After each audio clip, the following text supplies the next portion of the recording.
In the land of misinformation, I'm the truth seeker. Cut through the lies like a blade, I'm a fact checker. Black communications, the social need to follow. Unmasking fake news, exposing them all tomorrow. I'm on a mission, fighting for the information. No room for deception, it's time for retaliation. Black communications, we set the record straight. Real news, no filters, just the facts we dedicate. Fake news spreading like an epidemic outbreak, but I won't back down, I'll be the one to make them choke. Black communications, now they're relevant until exposing all the lies. Watch them burn in hell. Good day, ladies and gentlemen, Rosa here of Splat Communications. Before we start, may we request dear followers, viewers and subscribers to please don't skip ads. This will help us a lot to continue the work that we do. Thank you. Likewise, may we request those who have not subscribed yet to please do so. Kindly make it a habit to like the videos, but more importantly, share it so you can help us in our fight against fake news, misinformation and disinformation.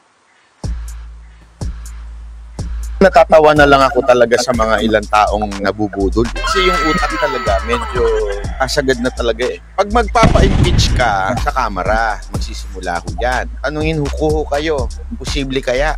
Alam nyo kasi bawas-bawasan yung kanunod kay Maharlika, nagiging tanga kayo, lalo eh. Totoo, wala akong biro. Nakakahawa ho yung katangahan nila doon. Pwedeng bawas-bawasan yun ng kapiraso. Ang siguro kung everyday kayo nanonood, at least once a week. Kasi marami nagiging tanga sa kakapanood doon. Yung tulad na ipatawag mo yung presidente, yung mga ganong katangahan, medyo, una, impeach mo. Paano mo pa i-impeach sa kamera yan? Sino sa tingin mo ang susunod sa kamera sa kanila? Hawak nga nila yan, lahat. Sabihin na natin, sige, pumasa ng kamera na ganun Senado nagsimula. Doon pa lang pinipresenta ang ebidensya. After na maipasa yung impeachment na yan, that's the time, tsaka papasok ang mga ebidensya. Okay? So ngayon, yung sinasabi ninyo, para lumabas na yan, ganito. Isa lang naman simple dyan eh. That PDEA link does not say na totoong adik si Marcos.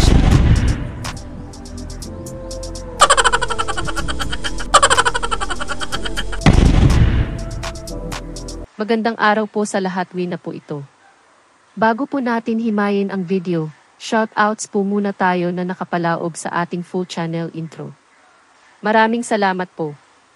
Shoutouts: Bong Velasco, Julo Tabios, The Girl Next Door Afri, Loreto Tandok, Jimmy Atangan, Bench Vecina, Joey Autajay, Josefina Bitana, Ferry Coy, Bakayaru, Diosdado Canonigo, Rob Akay, Ramon Ramos, Julian Brand, Estela Rosal, Maria Leonora Copio, Nettie Rebugio, Bold Cap, Leonardo Manansay, John Naranjo, Anthony De Los Reyes, Marie Joy Santos, Lori, Jovito Garcia, Imelda Sinayan, Rex Inihaw, Teresita Domingo, Tinitiyak ko, Gang Flores, meron ding titindig sa tabi nyo. At para lalang sigurado? Ano pangalan niyo ulit? Rastaman, yo. Half human, half zombie. What you gonna do? What you gonna do with a big butt, wiggle, wiggle, wiggle.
Natatawa na lang ako talaga sa mga ilang taong nabubudol. Kasi yung utak talaga, medyo kasagad na talaga eh.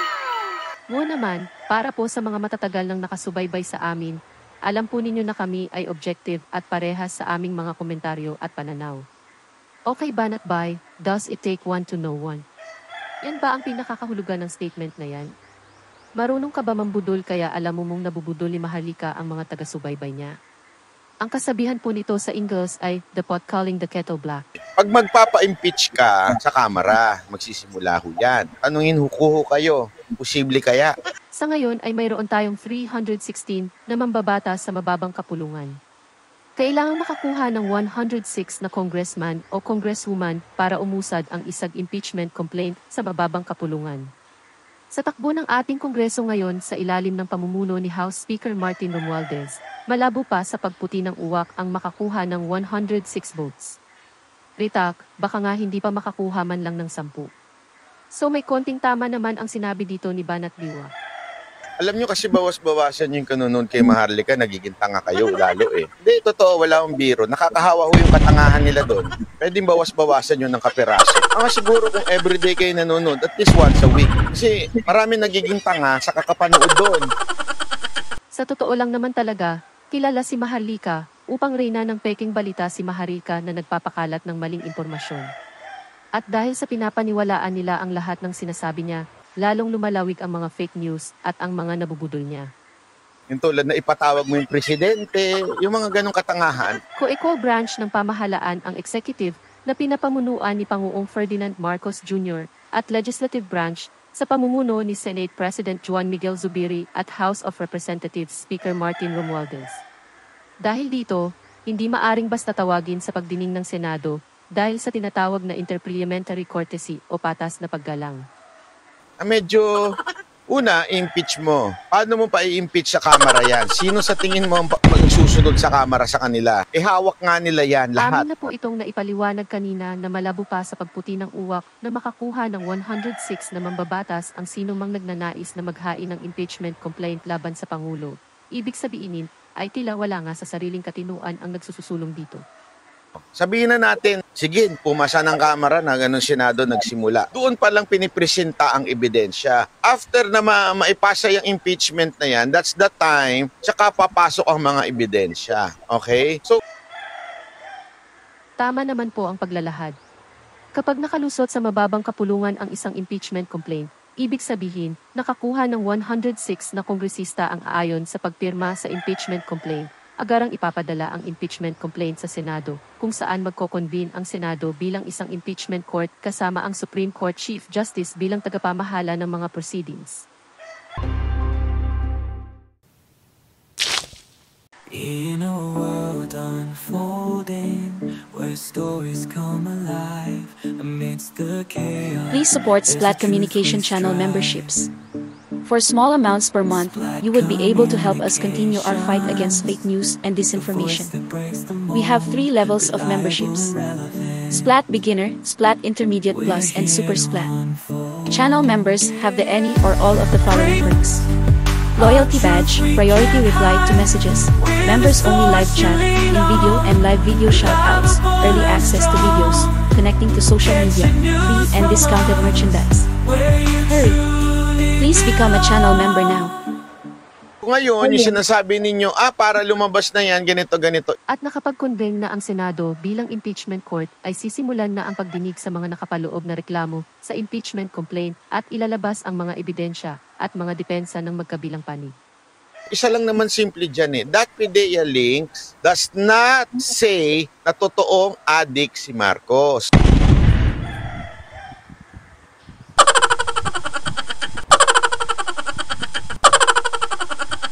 Malinaw naman po yan sa pagkarami-raming ginawa at sinabi ding mga atake kay Pangulong Ferdinand Marcos Jr., pamilya at administrasyon yung DD. As na vlogger na si Banat Bay ay yan naman talaga ang lumabas na katotohanan sa mga pagdinig sa Senado.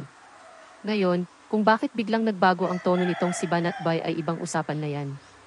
Ano man ang kanyang motibo ay bahala na siya dyan, pero para sa amin tama ang kanyang inilahad. What can you say? Kindly share your thoughts in the comment section. We hope you enjoyed and learned something today. In behalf of the Splat Communications team, till next time. Stay safe. Rosa out. Bye. Ain't no land of misinformation, I'm the truth seeker. Cut through the lies like a blade, I'm a fact checker. Splat Communications, the social need to follow. Unmasking fake news, exposing them all tomorrow. I'm on a mission, fighting for the information. No room for deception, it's time for retaliation. Splat Communications, we set the record straight. Real news, no filters, just the facts we dedicate. Fake news spreading like an epidemic outbreak, but I won't back down, I'll be the one to make them choke. Splat Communications, not that relevant until exposing all the lies. Watch